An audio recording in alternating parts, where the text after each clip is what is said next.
Welcome to our posts today. We will see stories of r/entitled parents.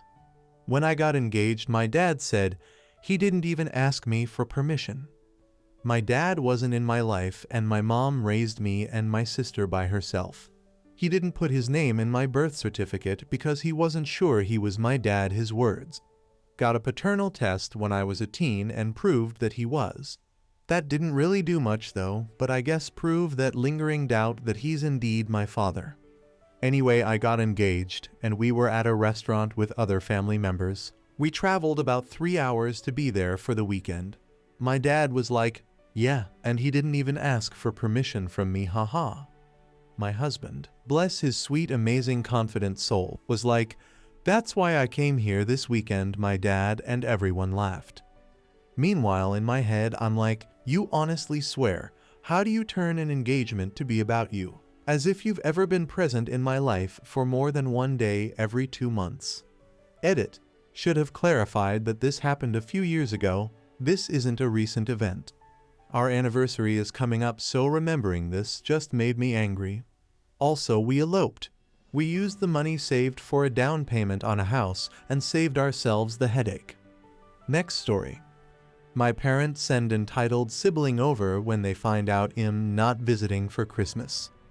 For obvious reasons, none of these names are accurate. I, 19M, have been living in Europe since I turned 18. I went directly into work from high school and have been almost entirely self-sufficient since I moved. One of the biggest factors for this decision was my parents' issues with my identity as a bisexual man. They never disowned me outright, but they consistently tell me ways I can change back and refer to the me from before I came out as an entirely different person. They have even referred to the me from before as their actual child.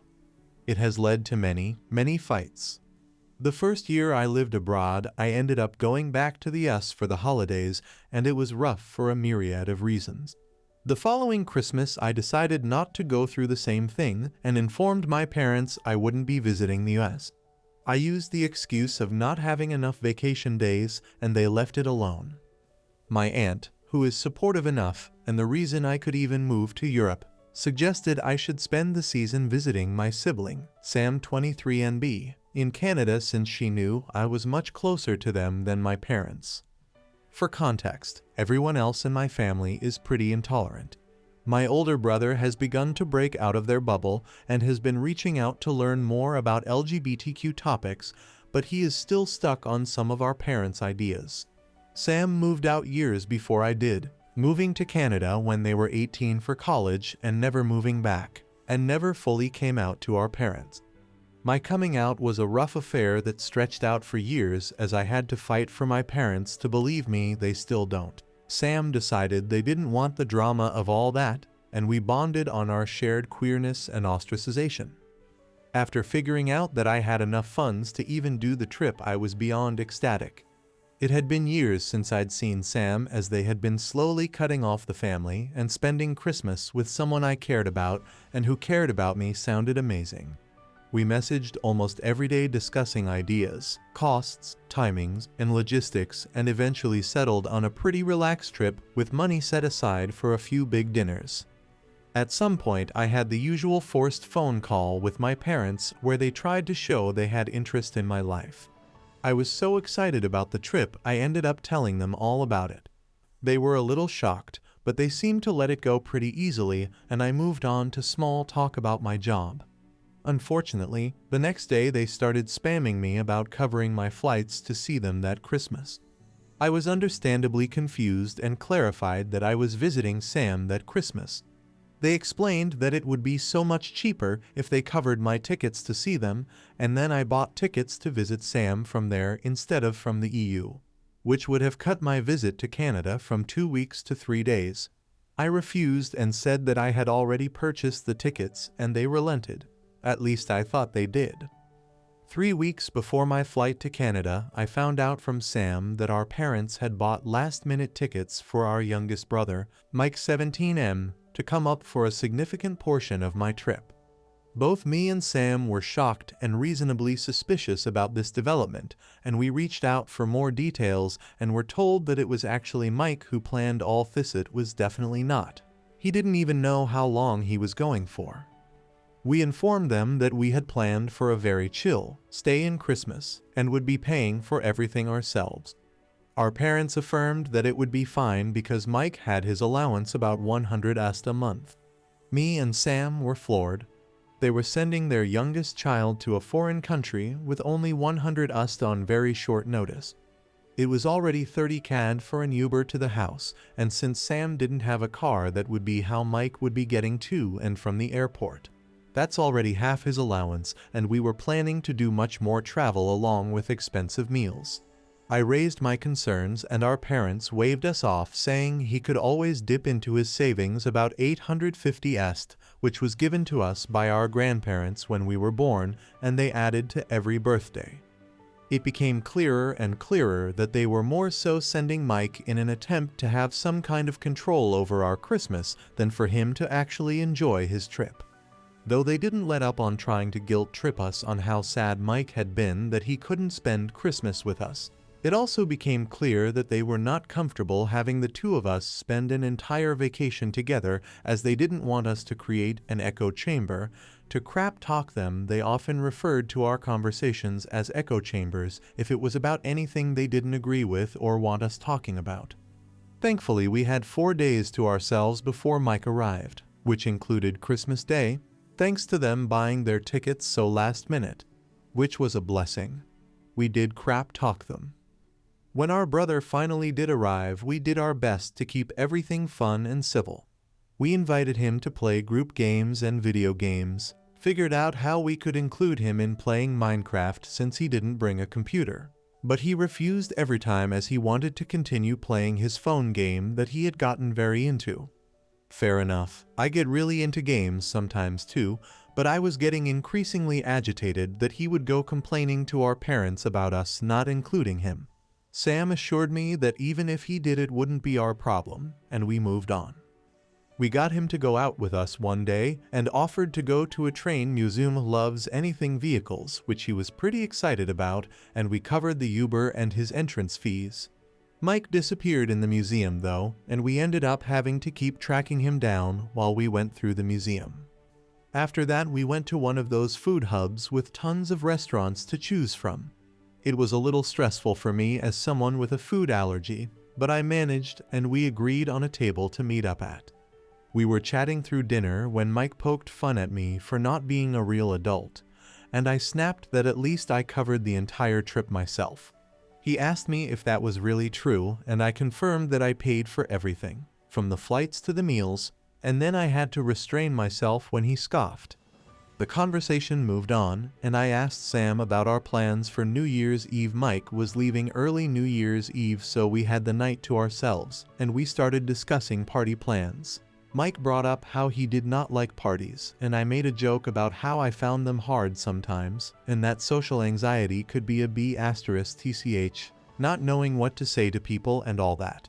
Mike proceeded to say, "Yeah, I mean, people are such buttholes for not talking to me at parties." And me and Sam had to figure out how to casually move on from that. The night before Mike left for his flight at 7 am, he had to get up at 5 am. I got distracted playing Minecraft, and before I knew it, it was almost midnight. I closed out of the game and turned to see Mike on his phone watching videos. I caught his attention and told him he should probably head to bed soon, and that I was sorry if I had kept him up. I did my business, got in bed and tried my best to sleep. But after 45 minutes of fighting allergies, Sam has the most perfect, beautiful, amazing cat. I finally got up to take some meds. When I went out of the room, I found the living room lights still on and Mike still awake and playing on his phone. I told him again, with a little irritation, he should probably go to bed soon as it was past midnight and he needed to be up early. He just looked at me before going back to his phone. I took my meds and went to bed, pissed and knowing full well I'd be blamed for keeping him up in the morning. I originally had no plans of waking up to see him off, but I'm a light sleeper and the sounds of Sam moving around woke me up. I laid in bed trying to decide if it was worth getting up to say goodbye or not when out of the silence I heard Mike say, "You know it's my fault that I'm so tired." To which Sam went, "Oh, okay." And suddenly I had the energy to get up. I told Mike that when I went to bed, and he was still up on his phone, and when I came out almost an hour later for allergy meds, he was still on his phone. In no way was his addiction to his screen my fault. I gave him a curt goodbye and went back to bed. Hours later, we learned Mike's flight had been delayed. We went about our day and started getting ready for a small New Year's Eve party hosted by one of Sam's friends. It was evening when we found out Mike's flight was canceled, and there were discussions on what to do. Mike offered to stay in a hotel, and I told Sam to not offer to have him back over, as he wouldn't be able to attend the New Year's party, and I could not stand another hour with him. They offered anyway, but Mike chose to stay in the hotel. He ended up staying in the hotel overnight, while me and Sam had an amazing New Year. Weeks later, our parents started berating us over the fact we abandoned Mike alone in a hotel on New Year's Eve and were so rude and inconsiderate to him the entire trip. They told us off for not including him properly, not checking in on him during New Year's, and not making sure his trip was an absolute blast. Now it's August of the following year, and they still bring it up as a gotcha whenever they can. Needless to say, we will not be letting them know the next time we visit each other. Next story. Why do entitled grandparents do this to 3-year-old toddlers? I'm still shaking my head at this absolute entitlement by grandparents who should know better. I just read a posting on JNMill I lurk from time to time, where these grandparents invited their son, Dill, and toddler grandson over to their home to celebrate the grandson's 3rd birthday. Keep in mind, this baby just turned 3 years old. The grandparents give this toddler a lot of neat toys that get him so excited. When it's time for kiddo to go home and starts to take his birthday gifts home with him, entitled grandparents decree that no, he can't take them home. His birthday gifts must stay with the grandparents. Naturally, the toddler is upset, crying, etc., because he is being told that he is not allowed to have his birthday gifts for no reason. Mama Bear steps up and tells her baby, "It's okay, we'll get you identical toys for home." Cue grandparents screaming at the Dill for daring to defy them. Mama Bear stands her ground and the young family heads towards home. The Duh tries to hand his wife a guilt trip because his mommy's little Fifi's got hurt. Duh totally ignored what his parents just did to a 3-year-old. Who does that? Next story. My dad took $3,000 out of my credit. Background for this, I'm on mobile, so that's why this might be typed weird. I, 20F, haven't had contact with who I call my sperm donor dad since 2019 when he sawed me when I was taken away from my mom. I immediately cut contact after I was allowed to go back to my mom's a few months after being traumatized for a few weeks. She knows what happened, but since there wasn't any physical evidence, they couldn't charge him with anything. Well, after not having any contact with him since then besides me having to message him back on one of my birthdays telling him to off himself because he would consistently send me the most guilt-tripping messages I've ever gotten. I recently tried to apply for the local community college in my town, and while I was signing up for financial aid, I was having difficulties with my Social Security. After talking on the phone with people that work there, they tell me that there's another account already open with my social being used with a totally different name than mine. When I informed my mom, she immediately told me to download a credit tracking app, Credit Karma, and while checking my credit history, there's 3 different loans that all equate to 3 $3,000, and one of them was taken out in 2018. I was still a minor then, and you might be asking, how do you know it was him? Are you sure it was him? I have a hyphenated last name, with my mom's and my sperm donor's last names. The name and address that was used for the account loans was my dad's last name only and his trailer park address. In the past 5-6 years I haven't been in contact with him, I have only used my mom's last name and her address only. I would never have a reason to use his, and especially when I was a damn teen who didn't even know what credit was. Now I'm currently waiting to get these loans off of my account as fraudulent charges and all this other stuff. This just recently happened too. Not even last week. So any advice would be appreciated as well, haha. I also apologize for the long read. Next story. My dad is force feeding me when I'm on a diet. What do I do? I've been on a diet for 3 months now and lost 11 kgs or 24 pounds. I was fat and I was getting bullied because I was fat and my dad fat-shamed me 24/7. Now, he is force-feeding me. For context, I eat around 1,300 calories a day and am losing weight in a healthy way. Usually as my main meal, I eat a salad bowl with 2 cans of tuna. Today I went to the fridge, got the leftover salad, and right as my dad saw that, he screamed at me and insulted my looks because I don't eat the stuff he made. The food he makes are too fatty and I can't lose weight with that. He always force-fed me when I was on a diet. Always.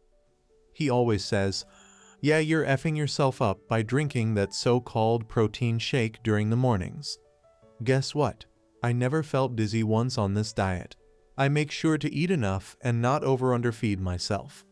Now that college is starting, he is force-feeding me way more because I'm going to college and it's mentally and physically challenging. Mentally, yes. Physically, no. We don't do drill sergeant stuff in college like run 5 miles or something.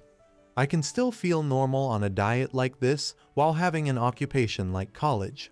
I also had a cheat day yesterday and I want to lose all the weight I gained, but my dad is force-feeding me. Any advice? Next story. My abusive parents keep pressuring me 32F to have a baby. It's laughable. These are the same people who accused me of being a lesbian, gave me a hard time at any male-involved relationship my entire teen life, no matter how innocent, who told me if I ever got pregnant I'd have to leave their house, but my child could stay, which led me to getting an abortion without their knowledge when I was 20. They changed their tune about 5 years ago, but I've told them I'm not having any. This is subject to change, however they aren't my friends, and I don't feel the need to discuss that with them. I really felt like they didn't love me when my mother told me I should go to the sperm bank and have a child on my own. Who would actively encourage someone to be a single mother? I'm not talking about when people make that choice on their own, or when something happens to the other parents. I'm talking about a person who struggles with her health and isn't focused on relationships or kids at the moment. Why would you ask me to risk my life and my happiness? Especially considering how they treated me my entire life. I feel like my parents failed me. I always told myself that even though they didn't like me, they loved me. But I don't even think that's true anymore. Love is about respect and acceptance, and I've never received that from either of them. I haven't spoken to my mom since my birthday in May. I feel like I'm over it. I still feel guilty, but I don't plan on reaching back to her. If she calls me, fine, but whatever. Next story. If I dress like a boy again, I'm gonna get grounded. Because it's boy clothes. Well, I think it's regular clothes anyway. It was my 18th birthday. About 3 days before, if I remember correctly, my grandmother took me shopping at a Burlington, and she found these tops that she thought would look cute on me. And I agreed, so we got them. Some time after that, I was able to put the top on, and I fell in love with it within an instant. It's soft and stretchy, and it makes me look and feel great. The top is a black turtleneck with no sleeves. The turtleneck part is covering my throat a little, but not all the way. Kinda like a 1/3 part. It's a one-size-fits-all and came in a 2-pack, black-white. I then threw on some jeans, black and baggy, and my white and tan beige Nikes. I also have a Puma version. They look way better than how I described. I looked in the mirror and was extremely happy with my look. I had felt great for the first time in a long time since my prom and graduation. After a little bit of lip gloss and fixing my hair, I stepped out of the room and showed myself to my brother.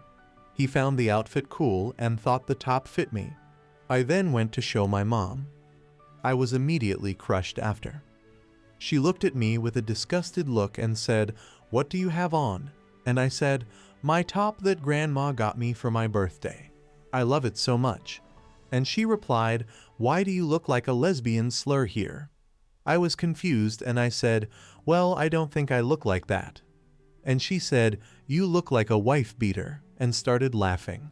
My confidence plummeted after that. I already had low confidence before my birthday, and before I even put on the top. So I felt confident after wearing it, but now it's destroyed because my mom is making fun of me. I didn't like how it made me feel at all. It made me feel dumb. I tried again at a later time. She told me to change because you dress like a boy, you always want to dress like a boy, you're a young lady and are supposed to look like it, they're gonna look at you funny. So I changed into a really girly shirt, a white shirt with pink and blue flowers, and she was satisfied. Then, one day, I got the courage to talk to my mom about how she made me feel when she made fun of me the first time I wore the top. She pretty much said, "So, I'm right." And I gave up. Plus, my mom is gonna ground me if I wear the outfit. The other day I wore it to go to my grandma's. It was her birthday, and I knew she wanted to see the turtleneck, and my mom got super pissed off. I had went to her house with low expectations, but was pleasantly surprised to hear that my grandma loved the shirt. The whole time I was there, she raved about how good it looks on me, and I felt a little better. My grandma knew the situation with my mom and said it was crap, but she genuinely loved my outfit. This whole "don't dress like a boy" thing started when I was into caps like the ones with the straight part instead of the curved part. I don't like the curved hats, and I would get my cap and put it on my braids backwards. I would have shoes, jeans, and a regular shirt and would love to take walks and play outside with the other kids. My mom was pissed and was close to grounding me because the cap was my trademark at that point. I always wore it on a hot summer day. I was 11. From 9/11, she hated it. So now I'm not allowed to wear what I want although I'm 18. I have yet to move out from her house and she won't let me have a job yet for whatever reason, and I'm stuck at home in pajamas 24/7. So I'm waiting for an opportunity to be free. I don't know when it will be, but I hope it can be soon. Edit. I posted the photos on my page. They're from my Instagram, but I took screenshots and blurred my name because people are weird and I have trust issues. Lol, that's completely normal. Am I right? Ha ha ha ha ha, I'm so depressed, help. Anyways, take it as you will. I hope you guys like this video. If you did, make sure like, comment, share, and subscribe the channel. Our posts